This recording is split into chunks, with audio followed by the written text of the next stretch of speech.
নিজের রুমে বসে আছি। হঠাৎই রান্নাঘরে আমার ভাবি আমার স্ত্রীকে উদ্দেশ্য করে বললেন, শোনো, তোমাদের লজ্জা হওয়া উচিত এভাবে অন্যের ওপর বসে বসে খাওয়ার কারণে। তোমার স্বামী তো কিছুই করে না, উল্টো সারাদিন বখাটে ছেলেপেলেদের মতো টই টই করে ঘুরে বেড়ায়। আর কতদিন এভাবে খাবে? আমার স্বামী তো আর তোমাদের জন্য বস্তা ভরে কামাই করে না, তাই না? তুমি তোমার স্বামীকে বুঝিয়ে বলবা একটু। জায়গা জমি ভাগ পেয়েছে বলে যে অন্যের কামাই খাবে, এটা কেমন কথা? তোমরা আলাদা হয়ে যাও, নয়তো আমরাই আলাদা হয়ে যাব, বুঝছো? ভাবির এমন কথায় রাইসা বেশ ইতস্থিত ভঙ্গিতে বলল, না না ভাবি, আপনারা কেন আলাদা হবেন? বড় ভাইয়া সেই তরুণ বয়স থেকে এ বাড়ির প্রতিটি মানুষকে নিঃস্বার্থভাবে দেখে এসেছে। সেই হিসেবে আপনারাই এ বাড়ির উপযুক্ত অংশীদার। আপনি একদম চিন্তা করবেন না। আমি আপনার দেবরকে অচিরেই একটা চাকরি না হোক, অন্ততপক্ষে একটি কাজ হলেও করতে বলবো। আর আমারও লজ্জা হয় এভাবে অন্যের উপর বসে বসে খেতে। চিন্তা করবেন না, কিছুদিনের মধ্যেই আমরা আলাদা হয়ে যাব। ভাবি কিছুটা নাক সিটকানো ভঙ্গিতেই বললেন, তাই যেন হয়। আমি এই ঘর থেকে তাদের কথোপকথন শুনে আমার মনের মধ্যে প্রবল জেদ চেপে বসলেও সেটা বাইরে প্রকাশ করার আর সাহস পেলাম না। কারণ এমনিতে ভাবি তো ঠিকই বলেছেন যে আমি কোনো কাজ করি না। তবে একটা চাকরির জন্য যে কম চেষ্টা করে যাচ্ছি তাও কিন্তু মিথ্যে নয়। তাছাড়া এভাবে প্রতিনিয়ত আমার স্ত্রী অপমানিত হওয়াতে আমার মনেও বারবার কড়া নাড়ে। ভাবির কাছ থেকে এমন অপমানজনক কথা শুনে প্রত্যেক মেয়েরই তার স্বামীর প্রতি ভয়ঙ্কর রাগ ছাড়ার কথা ছিল। কিন্তু অবাক করার বিষয় হল, রাইসা রান্নাঘর থেকে আমাদের রুমে এসে নির্লিপ্ত ভঙ্গিতে গোসলে যাওয়ার প্রস্তুতি নিচ্ছে। আমার মনে হলো এতক্ষণ যাবৎ ও ভাবির মুখ থেকে যে কথাগুলো শুনল সেগুলো সে গায়ে মাখেনি। নীরবতা ভেঙে আমি বললাম, ভাবি কি বলল তোমাকে? রাইসা জানে ভাবি সমস্ত কথাই আমি শুনেছি। তবুও সে আলনার কাপড়গুলো গোছাতে গোছাতে বলল, কি আর বলবে, প্রতিদিন যা বলে সেটাই বলেছে। তোমার খারাপ লাগে না এসব শুনলে? লাগে মাঝে মধ্যে, তবে স্বামীর অসহায়ত্বটাও তো দেখতে হবে, তাই না? তুমি তো চাকরির জন্য চেষ্টা করছোই। যদি না করতে তবে বেশি খারাপ লাগতো।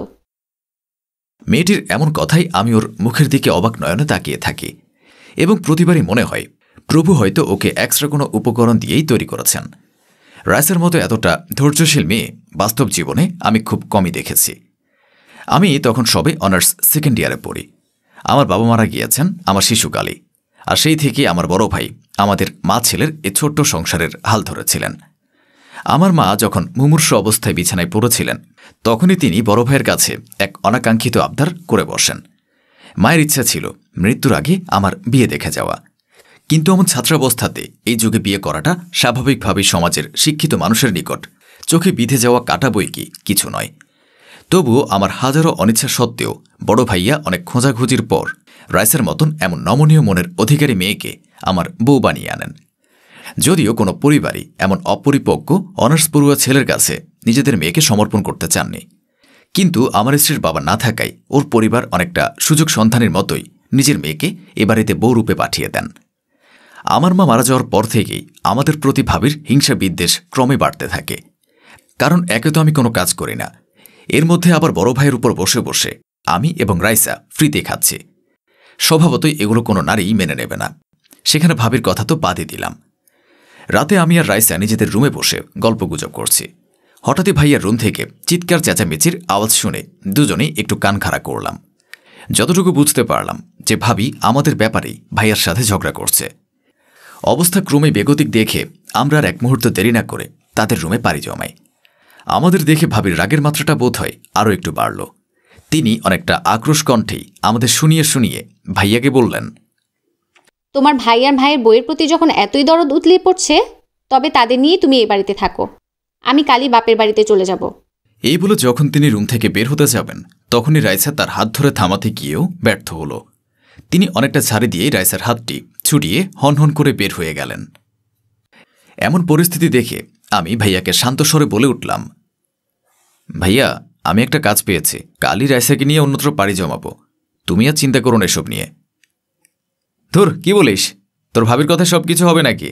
এ বাড়িতে আমার যেমন অংশীদারিত্ব আছে তেমনি তোরও আছে। তুই এখানেই থাকবি, ও যা বলার বলুক। থাক, আমরা চাই না আমাদের কারণে তোমাদের মধ্যে কোনো অশান্তির সৃষ্টি হোক। আর এই বাড়িতে আমার অংশীদারিত্ব আছে সেটা আমি অস্বীকার করছি না। তবে তুমি এই পর্যন্ত আমাদেরকে যেভাবে নিঃস্বার্থভাবে দেখে এসেছ সেই তুলনায় এই বাড়িতে তোমাদের থাকা যৌক্তিকতাটুকুই বেশি। আমরা তো মাঝে মধ্যে বেড়াতে আসব, তুমি একদমই চিন্তা করো না আমাদের নিয়ে। সেদিন ভাইয়াকে অনেক আত্মবিশ্বাস নিয়ে কথাগুলো বললেও পরবর্তীতে বাড়ি ছেড়ে চলে আসার পর বাস্তবতার কাঠিন্যতার মাঝে ভালোই আটকে গিয়েছিলাম। অফিস থেকে বাসায় ফিরেছি, হঠাৎই ভাইয়ার নাম্বার থেকে কল আসলো।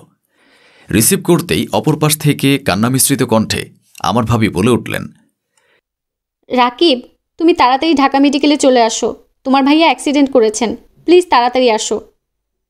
ভাবির কথা শুনে আমি অনেকটা নাওয়া খাওয়া ভুলেই আমার স্ত্রীকে নিয়ে ঢাকা মেডিকেলে রওনা দিই। ভাইয়ার মৃত্যুর 2 মাস চলে গেছে, এমনকি এখন পরিস্থিতিটা বেশ স্বাভাবিক হয়ে গেছে। আজ রাতে যখন ঘুমানোর প্রস্তুতি নিব, ঠিক তখনই রাইসা আমাকে বলে উঠল, শোনো, ভাবি আজ কল দিয়েছিল। কেন? না মানে শিমুর স্কুলের কয়েক মাসের বেতন নাকি বকেয়া রয়ে গেছে, ওর বেতন না দিলে নাকি স্যারেরা পরীক্ষা দিতে দিবে না, তাই তোমার কাছে কিছু টাকা চেয়েছিল ধার হিসেবে। আমি কিছুক্ষণ চুপ থেকে বললাম, কাল বিকাশে পাঠিয়ে দিও। এর কিছুদিন পর হঠাৎই এক অচেনা নাম্বার থেকে আমার ভাবি আমাকে ফোন দিয়ে বলল, রাকিব, এক লোক আমাদের বাসার সবকিছু নিয়ে যেতে এসেছে, ওই লোক আমার কাছে টাকা পেত। ভাবির ফোন পেয়ে নিজেকে আর স্থির রাখতে পারলাম না, বরং তৎক্ষণাৎ রাইসাকে নিয়ে সেখানে রওনা দিলাম। উপস্থিত হতেই দেখতে পাই ভাবি সে লোকের নিকট অজস্র আকুতি মিনতি করছে, কিন্তু লোকটি কোনোভাবেই তার কথা না শুনে ঘরের দামি দামি আসবাবপত্রগুলো বস্তায় ভরছে। আমি এমন কাণ্ড দেখে এগিয়ে গিয়ে লোকটিকে বললাম, ওই মিয়া, আর একটা জিনিসে যদি হাত লাগে তাহলে খবর আছে, সবগুলো জায়গা মতো রাখেন। কত টাকা পাবেন বলেন? 10,000। ওকে, এই নেন, আর সব কিছু জায়গা মতো রেখে এখনই বাসা থেকে বের হন। অতঃপর লোকটি চলে যেতেই ভাবি কান্নাই রাইসের উপর ঢলে পড়লেন। পরক্ষণেই কান্নামাখা স্বরে বললেন, তোমরা যদি আজ না আসতে তবে আমার যা সম্মান ছিল তার সাথে সাথে ঘরের মালামালও ওরা নিয়ে যেত। আচ্ছা, আমি থাকতে আপনি ওদের থেকে টাকা ধার নিতে গেলেন কেন? আমি কি মরে গিয়েছি নাকি? তোমার কাছে আর কত টাকা ধার চাইবো বলো? তোমাদেরকে আমি এতবার অপমান করার পরও তোমরা কিছু মনে না করে আমাকে টাকা ধার দিয়েছিলে। আমাকে ক্ষমা করে দিও তোমরা, আমি আজ সত্যিই মেয়েকে নিয়ে অসহায়।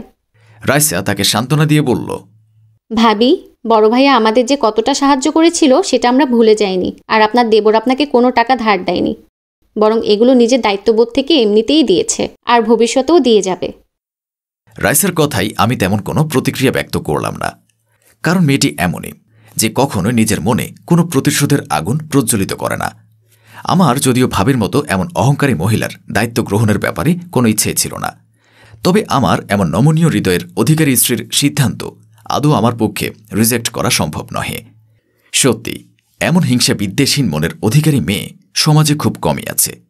তবে এই কথাও চিরন্তন সত্য যে সময় সবার সব সময় একরকম যায় না। একটা সময় ভাবি আমাদের অপমান করে বাড়িছাড়া করেছিল, আজ তিনিই কিনা আমাদের উপর নির্ভরশীল। ইহা সত্যিই প্রভুর এক অদ্ভুত লীলা খেলাই বটে।